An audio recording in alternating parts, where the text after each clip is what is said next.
In the geopolitical theater of the East and South China Sea, a chronicle of escalating tensions and geopolitical complexities is unfolding, shaped by historical disputes, military posturing, and the specter of a rising China's military might. 要坚持领导带头，以上率下。 From the early clashes in 1988 to the contemporary challenges in 2023, the maritime disputes have evolved. We'll discuss the anxieties surrounding China's rise, the formidable capabilities of littoral states such as Japan, Taiwan, South Korea, and the Philippines, and the geostrategic implications of China's ambitious Blue Navy project. Against this backdrop, the prospect of a joint defense agreement among the Philippines, Taiwan, Japan, and South Korea emerges, offering a range of scenarios from a defense pact to joint cooperation mechanism. If you want to understand the whole picture, we will recommend you to give your ample time while watching this vid.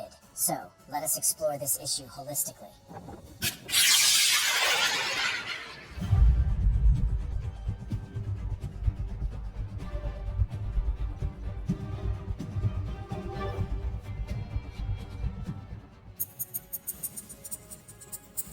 The history of disputes between China and its neighboring countries in the South China Sea and the East China Sea is marked by a series of significant events. In 1982, the United Nations Conference on the Law of the Sea, UNCLOS, was established, outlining the rights and responsibilities of nations in their use of surrounding waters. One of the earliest armed conflicts occurred in 1988, when China and the Vietnam clashed on the Johnson Reef, resulting in the sinking of 3 Vietnamese ships. This marked a turning point in the region's geopolitical landscape.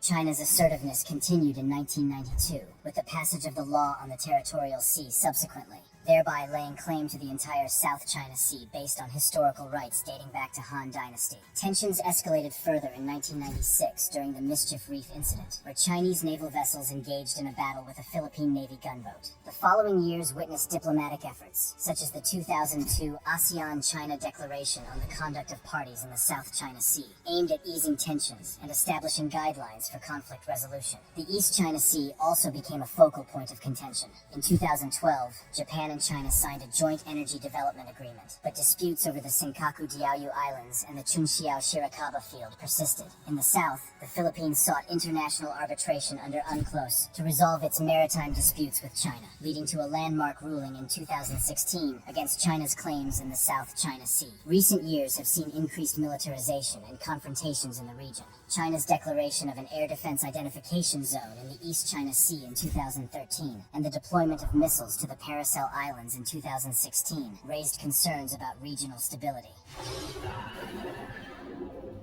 In 2018, a U.S. warship patrol near Chinese-built islands in the South China Sea enraged China. In 2023, tensions continued to escalate. The Philippines welcomed an expanded U.S. military presence through joint defense agreements, drawing objections from China. In addition to this, China's release of an updated territorial map, including a 10-dash line, has sparked protests from ASEAN members, as well as from India, Japan, and Taiwan.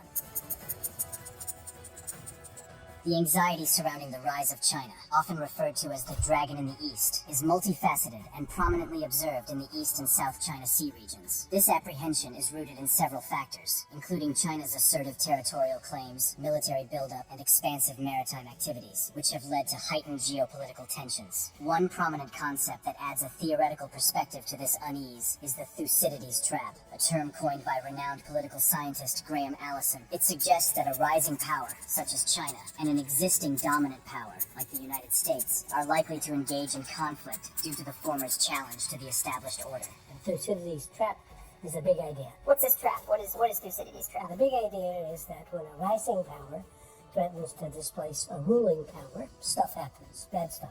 Lee Kuan Yew, the founding father of Singapore, in a 2013 interview stated that the challenge for the United States is to manage China's rise in a way that avoids war. This is a very difficult task, because China is not going to accept a status quo where it is subordinate to the United States. He also voiced his opinion that smaller countries in the region need to prepare for the possibility of conflict, as he stated that small countries need to be smart and have a plan in place for how to deal with the rise of China. They need to diversify their economies and build strong relationships with both the United States and China. The anxiety surrounding the rise of China in the East and South China Sea is understandable. The Thucydides trap is a useful framework for understanding the current situation in the East and South China Sea. The theory suggests that the United States and China are on a collision course due to their rivalry. This poses a significant challenge for both countries, as well as for smaller countries in the region.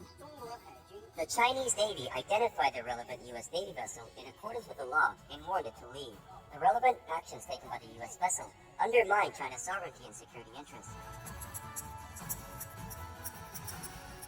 Japan stands out as the most militarily powerful littoral state in the Far East, with a formidable military force known as the Japan Self-Defense Force, JSDF. The JSDF, particularly its Maritime Self-Defense Force, commands attention with more than 150 ships, including advanced destroyers, frigates, submarines, and aircraft carriers. The Air Self-Defense Force, ASDF, complements this prowess with a fleet of more than 500 aircrafts, featuring top-of-the-line fighter jets like the F-35A Lightning II. Japan's Ground Self-Defense Force, GSDF, safeguards the nation's land territory and is equipped with modern tanks, armored vehicles, and artillery. With a military budget of totaling 6.8 trillion yen, or $52 billion. The Japan's defense force role extends beyond deterrence, as seen in its engagement in freedom of navigation operations, FONOPs, challenging China's maritime claims, joint exercises with regional partners like the United States, the Philippines, and Vietnam, and collaborative efforts to enhance maritime domain awareness in the region.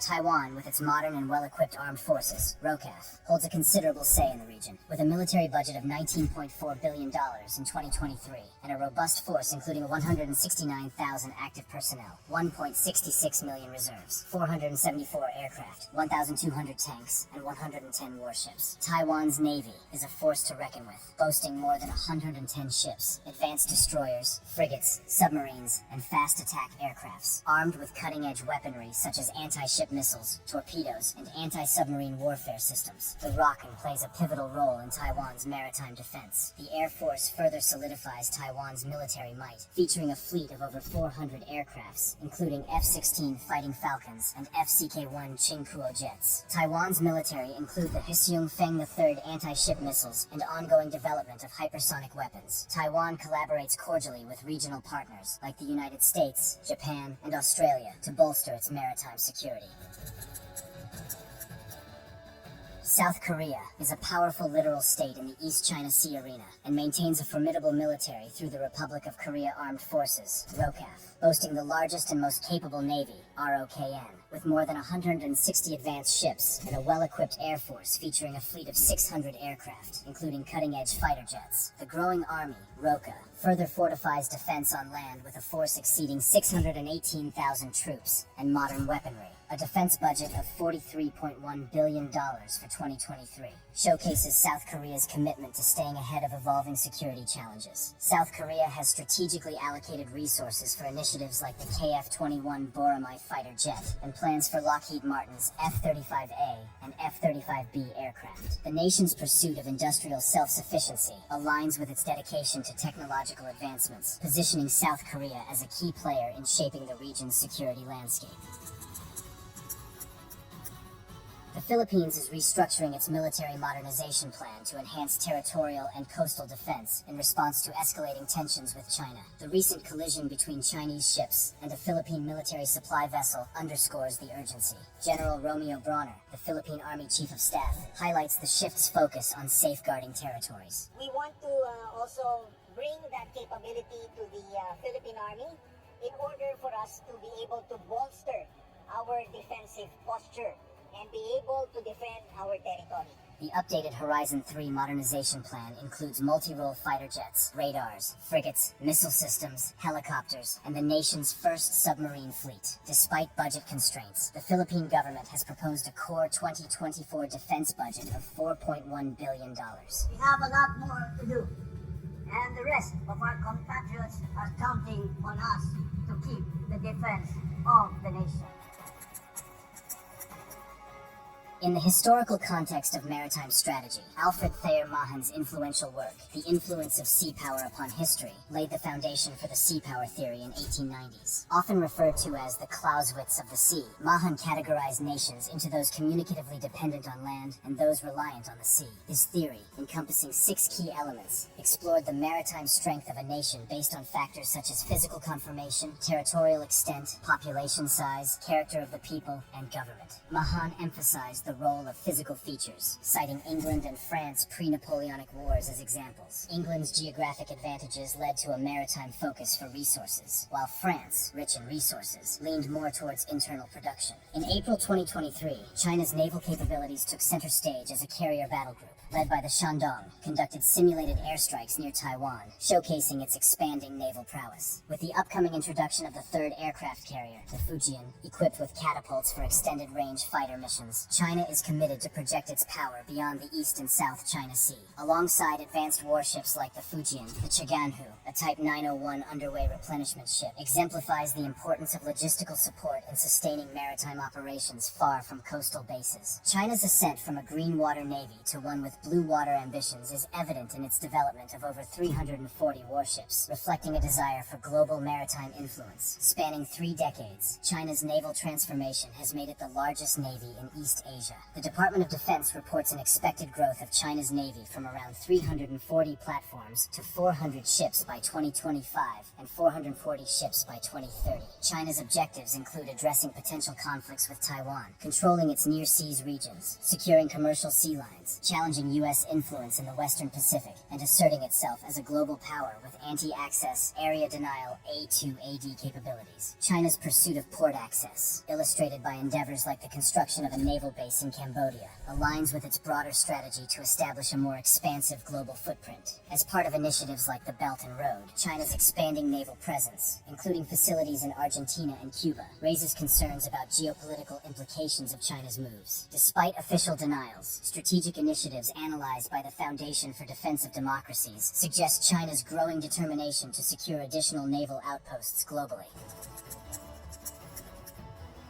The island chain strategy, initially conceptualized by American statesman John Foster Dulles in 1951 during the Korean War, proposed a strategic containment plan surrounding the Soviet Union and China with naval bases in the West Pacific. While it did not take center stage during the Cold War, the concept remains pivotal in the geopolitical landscape, drawing significant attention from both American and Chinese analysts. For the United States, the island chain strategy is integral to its military force projection in the Far East. Conversely, for China, the concept is a cornerstone of its maritime security, with concerns about potential encirclement by U.S. armed forces. The island chain strategy encompasses 3 chains. The first island chain, acting as a historical defense line against the Soviet Union during the Cold War, include countries like South Korea, Japan, Taiwan, and the Philippines. The second island chain, serving as a strategic defense line for the United States, extends far beyond the first island chain into the Pacific Ocean, and the third island chain, extending across the Pacific Ocean toward Oceania. Beyond these 3 chains, the fourth island chain, including locations like Lakshadweep and the Maldives, aims to disrupt key waypoints like the Gwadar port and Hambantota, while the fifth island chain spans from the Gulf of Aden to South Africa, encircling the Chinese naval base at Dorale, Djibouti.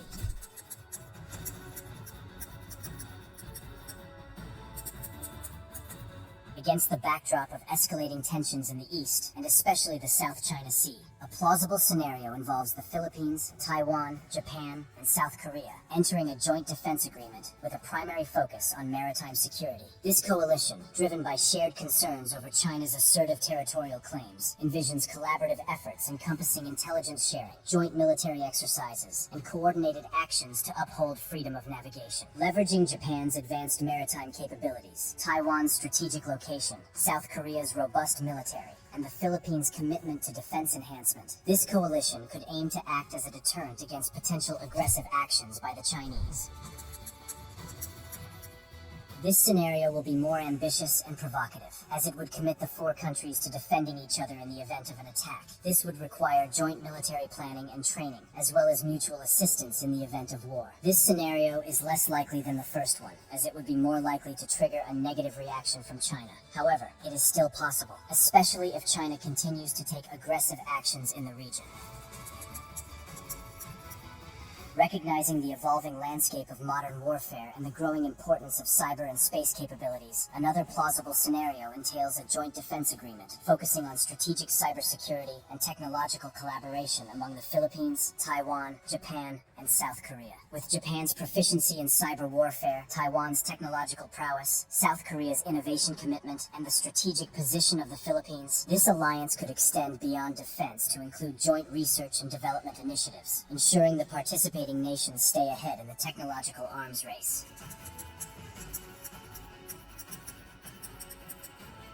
This scenario would be a compromise scenario, as it would allow the Philippines and Taiwan to cooperate on defense without directly provoking China. Japan and South Korea could still provide support to the Philippines and Taiwan as observers, such as by providing intelligence and logistical assistance. This scenario is also possible, especially if the Philippines and Taiwan feel that they need to take additional steps to deter China from taking aggressive actions against them. 韩国识别性制度不是中国的发明，是其他一个大国的发明。中国在东海划了，在南海是不是需要划？要根据我们受到威胁的程度。 In the tumultuous East and South China Sea, escalating tensions marked by historical disputes and China's military rise set the stage for complexity. Literal states like Japan, Taiwan, South Korea, and the Philippines boasts formidable military capabilities amid rising anxieties about China's ascent, encapsulated by the Thucydides trap. China's expansive Blue Navy project and the evolving island chain containment strategy add layers to the intricate scenario. Discussions of a joint defense agreement among regional actors unfold against this backdrop, offering varied scenarios from maritime security coalitions to comprehensive mutual defense pacts.